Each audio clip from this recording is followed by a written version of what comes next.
A gang of 5 thought they had found an easy target, until they realized too late that she was an elite Navy SEAL. What happened next left them humiliated, and the entire park in shock. The sun hung high over Riverside Park, painting the sky in golden hues and casting long shadows across the neatly trimmed lawns. The air was thick with the scent of sizzling barbecue, mingling with the laughter of families sprawled out on picnic blankets. Jordan Hayes adjusted her earbuds, letting the steady beat of her workout playlist match the rhythm of her jog. Clad in a navy hoodie and black leggings, she looked like any other fitness enthusiast enjoying a peaceful afternoon. No one would guess the truth, that beneath her calm exterior lay the instincts of a former Navy SEAL, sharpened by years of grueling training and battlefield experience. As she veered onto a shaded trail, the shift in energy was subtle, but Jordan felt it immediately. A group of 5 men lounging near a graffiti-covered bench turned their heads in unison. Their laughter grew quieter, their eyes tracking her movements like a pack of wolves singling out prey. She kept running, her pulse steady, but her mind was already processing, assessing threats, mapping exits, preparing. One of them nudged his friend, smirking. "She thinks she's too good for us." The others chuckled, but their amusement carried an undercurrent of menace. Jordan could feel it. Trouble was coming. Jordan kept her pace steady, her heart rate controlled, not from fear but from the cold calculation of what was about to unfold. The men weren't just watching anymore. They were moving, casual, slow, but deliberate. She caught the subtle shifts in their posture, the way they positioned themselves as if herding her toward an isolated stretch of the trail. She had seen this play out before. Different places, different faces, but the same brand of arrogance. Men who mistook silence for weakness, who saw an unaccompanied woman and assumed the power belonged to them. She reached a water fountain, pausing just long enough to wipe her brow, letting them make their approach. She felt the weight of their presence pressing in, 5 sets of eyes filled with bad intentions. The leader stepped forward first, shaved head, wiry frame, tattoos creeping up his forearms like vines, the kind of guy who lived off intimidation. He smirked, flashing teeth that gleamed under the sunlight. "Hey there, sweetheart. Where you off to in such a hurry?" Jordan didn't respond. She adjusted her earbuds, pretending she hadn't heard him. Not yet. The gang exchanged glances, emboldened by what they mistook for fear. The leader took another step closer, placing himself directly in her path. Too close. "Don't be rude now," he crooned, voice dripping with mock sweetness. "We're just trying to have a little chat." Jordan finally met his gaze. Her expression remained neutral, but her eyes carried a warning, one that only smart men would recognize. But he wasn't smart. "You need to back up," she said, her voice even, measured. The leader's smirk widened, and behind him his friends chuckled. One of them, a lanky guy with a nervous laugh, muttered, "Oh, she's got attitude." "I like that," the leader added. "Means she's got some fight in her." Another step closer. Jordan's fingers twitched at her sides, her muscles coiled like a spring wound too tight. She didn't want to fight, but if they made her, she would end it. "You don't want to do this," she warned. The leader scoffed, looking back at his crew for validation. "She thinks she's a tough one." That was his final mistake. He reached out, fingers grazing her arm, a move meant to test her boundaries, to establish control. He never even saw her move. Jordan sidestepped lightning fast, her left hand snapping up to grip his wrist, twisting it in a controlled but brutal maneuver. A second later, he was on his knees, his arm bent at an unnatural angle, his face twisted in shock and pain. "What the?" The lanky one moved next. Bad idea. Jordan shifted, sweeping his legs out from under him with a precise kick. He hit the ground hard, the breath whooshing from his lungs. The remaining 3 hesitated, the bravado draining from their faces. Now they knew they'd picked the wrong woman. The moment Jordan dropped the second guy, the laughter died. The gang wasn't laughing anymore. Their smirks had vanished, replaced by something new, uncertainty. They had started this thinking it was a game, a little intimidation, a little power trip. Now reality was punching them in the face, literally. The leader gritted his teeth, still kneeling, his wrist throbbing from where she had bent it back. But he wasn't the type to back down. Not yet. His pride was on the line, and that mattered more than common sense. He forced himself up, shaking out his arm, masking the pain with a sneer. "You got lucky, sweetheart," he spat. "But luck runs out." Wrong. Luck had nothing to do with it. The stocky one lunged next, fists clenched tight, swinging hard. Wild, reckless, desperate, sloppy. Jordan pivoted smoothly, his fist slicing through empty air. Before he could recover, she struck. A sharp elbow to the ribs, then a brutal knee to his stomach. The sound he made was ugly, a choking gasp of pain as the air rushed from his lungs. He doubled over, hands gripping his stomach, his face contorted in agony. 2 down. The last 2 hesitated, glancing at each other. The confidence they had walked in with was crumbling. "Yo, this ain't worth it, man," one of them muttered, stepping back. "She's crazy." Jordan didn't move, didn't speak. She didn't need to. Her stance, her controlled breathing, the sharpness in her eyes, it told them everything they needed to know. The leader's jaw tensed. His face was red with humiliation, his mind racing. He had one last shot to save face. He reached into his pocket. Jordan's eyes flicked to the movement. She tensed, her instincts screaming knife. He barely got his hand halfway out before she reacted. In a blur, she closed the distance, her foot striking his wrist with a brutal precision that sent whatever he was reaching for flying through the air. The object, a switchblade, clattered onto the pavement. The crowd gasped. The leader's eyes widened. He had no backup plan. And now, he was alone. A low murmur spread through the growing crowd of bystanders. Some had their phones out, recording. Others whispered, their voices filled with awe. Jordan exhaled slowly, steadying herself. The fight was over. But the humiliation had just begun. The switchblade spun across the pavement, skidding to a stop near a park bench. Silence. No one moved. No one spoke. All eyes were on Jordan and the man now standing before her, exposed, shaken, and out of options. The leader, the one who had started all of this, clenched his fists, his knuckles turning white. His pride was bleeding out faster than his confidence, and he knew it.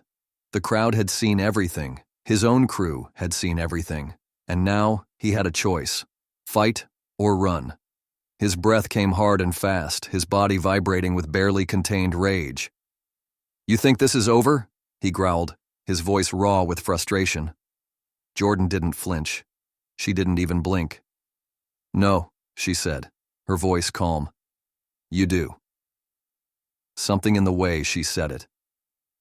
Calm, assured, final. It made the reality settle in. He'd lost. His 2 remaining friends weren't waiting around to go down with him. The lanky one had already started backing away, hands raised, his head shaking.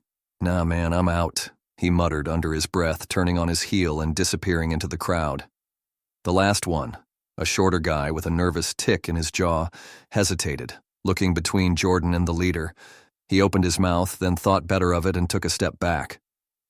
"Bro, let it go," he murmured. But the leader wasn't listening.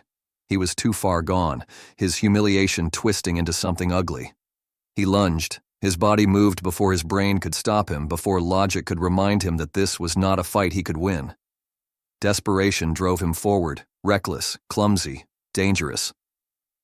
Jordan reacted in an instant. She sidestepped, her hand snapping up like a viper, grabbing his wrist, twisting just enough to send him off balance. His own momentum betrayed him. His body pitched forward, his knee buckling, and then, bam, face first into the dirt. Gasps erupted from the crowd. A few bystanders actually cheered. Someone whistled. Someone else murmured, "Damn, she's a pro." The leader coughed, spitting out grass, his hands pressing into the ground as he tried to scramble up. But before he could, Jordan stepped closer, her voice low and sharp. "Stay, down." And this time, he did. The sound of sirens cut through the air. Flashing red and blue lights flickered against the trees as a patrol car screeched to a stop. 2 officers rushed out, hands on their belts, eyes scanning the scene. One of them, a seasoned officer with a sharp gaze, stopped short when he saw the situation. 5 men down, 1 woman standing. "What the hell happened here?" he asked, stepping forward. A bystander grinned. "She happened." And in that moment, Jordan Harper, Navy SEAL, survivor, and the wrong woman to mess with, became a legend. The police officers stepped into the clearing, their boots crunching against the pavement. The tension in the air was thick, charged, electric, and waiting to explode. The leader of the gang still lay in the dirt, his lips split, his pride shattered. His friends had either limped away or were too shaken to move. The crowd of onlookers, emboldened by what they had just witnessed, didn't scatter as they normally would. They stayed. They watched. They wanted justice. Officer Rodriguez, the taller of the two responding cops, took a slow look at the scene. His sharp eyes landed on Jordan, still standing, still calm, still in control. "You okay, ma'am?" he asked, his voice clipped but respectful. Jordan nodded, adjusting the sleeve of her sweatshirt. "I'm fine." Rodriguez turned to the gang leader, his hands on his belt.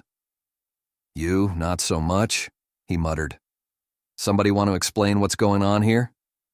The leader groaned, wiping blood from his chin. Then, like a coward grasping for an escape, he pointed a shaking finger at Jordan. "She jumped us," he spat. "We were just talking, man, and she went crazy. Look at what she did." The officer's brows raised slightly. He glanced at the others on the ground, then at Jordan, who still hadn't moved. She didn't flinch. She didn't need to. That's when a voice rang out from the crowd. "That's a damn lie." All heads turned. A middle-aged man in a denim jacket stepped forward, arms crossed over his chest. "I saw the whole thing," he said, loud and clear. "That punk and his buddies tried to corner her. She told him to back off, gave him every chance to walk away, but they wouldn't listen." Murmurs of agreement rippled through the onlookers. A woman in a floral dress lifted her phone, screen still recording. "Got it all on video," she said, tapping the screen. "Want me to send it to you, officer?" The leader's face drained of color. He knew he was done. Officer Rodriguez exhaled through his nose, shaking his head. Well, he muttered. He turned to his partner. "Looks like we got ourselves a case of public harassment, attempted assault, and possibly a few outstanding warrants." Jordan finally spoke, her voice even. "Check his jacket," she said, nodding toward the leader. The shorter officer, Harris, stepped forward and patted him down. His face darkened as he pulled something from the guy's pocket, a switchblade. Rodriguez let out a low whistle. "Guess that rules out self-defense," he said dryly. The leader tried one last time. "This is a joke, man. You're really going to believe them over?" Rodriguez silenced him with a look. "Over a Navy SEAL?" he asked. "Yeah, I think we are." Jordan's ID was already in his hands. The officer examined it, then gave a small nod. "Damn," he muttered under his breath. "That explains a lot." The gang leader's jaw tightened, his shoulders slumped. Defeat had finally sunk in. Rodriguez glanced back at Jordan. "You want to press charges?" She didn't hesitate. "Absolutely." The officers moved in, cuffing the gang leader and his remaining buddies. The once cocky thug didn't fight, didn't argue, didn't have a single smart remark left in him. As they hauled him toward the waiting patrol car, Jordan took one last step forward. Her voice was quiet but lethal. "I told you," she said. "You should have walked away." The door slammed shut. The sirens wailed. And just like that, it was over. The sirens had faded, but the aftermath of the confrontation still crackled in the air. The once intimidating gang was gone, hauled off in patrol cars, their arrogance crushed under the weight of humiliation. Yet the ripple effect of what had happened was just beginning. The crowd lingered, buzzing with energy. Some were whispering, others still recording, knowing that the moment they had witnessed wasn't just another street altercation. It was something bigger. It was a lesson. Jordan stood in the center of it all, her posture composed, but her mind still scanning, still aware. Combat discipline never faded, not even in peace. An older woman stepped forward, gripping her purse with both hands. Her voice was soft but filled with gratitude. "You didn't just stand up for yourself," she said, shaking her head. "You stood up for all of us." A few heads nodded in agreement. A man in a baseball cap muttered, "About damn time somebody put them in their place." Jordan took a slow breath, her gaze sweeping the faces around her. The weight of their words pressed against her, not in burden but in understanding. They had been living under fear, under silence. A teenage girl no older than 16 hesitated before stepping closer. I almost ran into them last week, she admitted, her voice barely above a whisper. I didn't know what to do, so I just left. Jordan looked at her, something unreadable flickering in her eyes. You did the right thing, she said simply. Walking away isn't weakness. It's knowing which battles are worth fighting. The girl swallowed hard, her eyes shining. But what if I can't walk away next time? A beat of silence. Then Jordan crouched slightly, bringing herself to the girl's eye level. Then you remember this, she said. Strength isn't just physical. It's knowing that fear doesn't get to control you, and if you ever feel like you're trapped, you fight smart, not hard. Smart. The girl nodded, absorbing every word. From the edge of the crowd, Officer Rodriguez, who had been speaking to a few witnesses, walked back toward Jordan. His hands rested on his duty belt, his gaze more measured now, filled with something close to respect. You know, he said, tilting his head slightly. Most people wouldn't have handled that the way you did. Jordan lifted a brow. Most people don't train for war. Rodriguez let out a low chuckle. Fair point. Then his expression sobered. I'll be honest, though, this isn't over for them. Guys like that, they don't take losing well. I know, Jordan replied. She had seen it before. The bruised egos, the desperate need for payback. Rodriguez studied her for a long moment before sighing. Look, if anything feels off, call me. He handed her a card. I mean it. Jordan took it but didn't make any promises. Rodriguez hesitated, then added, the way you handled yourself back there, that was something else. Jordan didn't smile. She just tucked the card into her pocket and said, I did what had to be done. And with that, she turned, heading down the shaded path, leaving behind a changed park, a changed crowd, and a story that would not be forgotten. But she knew this wasn't over. Not yet. The sun had started its descent, casting long shadows over the quiet streets of Riverside. The park was behind her, but Jordan knew better than to believe the fight had ended. Men like them never took defeat lightly. She kept walking, her senses sharp, every step measured. The air was cooler now, the scent of freshly cut grass and pavement warmed by the sun lingering. The quiet should have been peaceful, but Jordan knew it for what it was, the calm before the storm. Her apartment was just a few blocks away, a modest unit on the second floor of a quiet complex. As she reached the parking lot, she paused, scanning the area. Nothing seemed off. No unfamiliar cars, no lingering shadows where there shouldn't be. Still, her gut told her something was coming. She walked up the stairs, her grip on her keys firm, and unlocked the door in one smooth motion.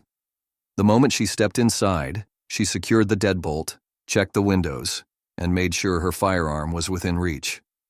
Old habits died hard. Jordan exhaled slowly, rolling her shoulders as she sat on the edge of her bed. The adrenaline from earlier had faded, leaving behind a deep sense of readiness rather than exhaustion. Then, a vibration. Her phone buzzed on the nightstand, an unknown number flashing on the screen. Jordan stared at it for a beat before answering. She didn't speak first. A low chuckle crackled through the speaker, followed by a voice she recognized immediately. Did you really think this was over? Jordan's grip tightened on the phone. She didn't need a name. She knew who it was. The gang leader from earlier. The one who had spent the afternoon eating dirt after underestimating her. She didn't answer. The voice on the other end continued, his tone venomous. You embarrassed me today. In front of my crew. In front of the whole damn park. A pause, then slower, darker. That's not something I let slide. Jordan leaned back against the wall, her heartbeat steady, her mind already calculating next steps. Threats didn't shake her, they only prepared her. Are you done? She asked, her voice cool. A sharp inhale. He hadn't expected that. He wanted fear, submission. He would get neither. You don't get it, do you? He snarled. You made a mistake. You don't walk away from this." Jordan almost laughed. He thought she was the one who had made a mistake. She let the silence stretch before finally speaking. "You're right about one thing," she said, her voice dropping just slightly. "I don't let things slide either." The call ended. Jordan set the phone down, her mind already moving a step ahead. If they were coming, she'd be ready. They thought they had chosen their next move. They had no idea the next move was already hers. As the patrol car's doors slammed shut, the gang leader locked eyes with Jordan one last time. His pride was shattered, his body aching from the humiliation she had dealt him. But his arrogance wasn't completely gone. He leaned forward, sneering through the open window. "This ain't over," he spat, his voice dripping with empty bravado. Jordan didn't flinch. She simply folded her arms and tilted her head, a knowing smirk playing at her lips. "For you? Oh, it's over." The officer in the driver's seat gave a dry chuckle before shifting into gear, and the car rolled away, taking the defeated gang with it.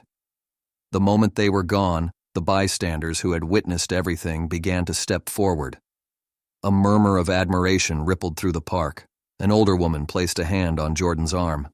"You stood your ground. You didn't just fight back. You showed us all how to." A teenage girl, eyes wide with awe, hesitated before asking, "How did you do that? How do you stay so in control?" Jordan met her gaze. "Strength doesn't just come from knowing how to fight," she said. "It comes from confidence, preparation, and knowing you're worth defending. Courage and skill can completely change the outcome of a dangerous situation. It's not always the one with the most people or the loudest threats who wins. It's the one with discipline, composure, and the ability to take control when it matters most." Jordan didn't need brute strength to defeat the gang. She used strategy, training, and the power of confidence. She didn't react out of fear or aggression. Instead, she remained calm, assessing the situation, waiting for the right moment to act. That's what true strength looks like. This story is a reminder that arrogance and numbers don't guarantee victory. Those who rely on intimidation often crumble when faced with someone who refuses to be afraid. The gang thought they had power, but in reality they were nothing more than reckless bullies who underestimated the wrong person. More importantly, Jordan's actions showed that real power isn't just about self-defense. It's about self-respect. Knowing your worth, standing your ground, and refusing to be treated as less than you deserve is a lesson for everyone, regardless of whether they ever face a fight. Confidence and preparation don't just protect you physically. They shape the way the world treats you. Jordan's story is more than just a fight. It's a testament to strength, preparation, and self-respect. In a world where intimidation is often mistaken for power, she proved that real power lies in discipline, confidence, and knowing when to take a stand. Her courage turned the tables, not just for herself, but for everyone watching. If this story inspired you, let us know in the comments. Have you ever faced a moment where you had to stand up for yourself? Like this video, subscribe for more powerful stories, and share it with someone who needs a reminder that strength comes from within.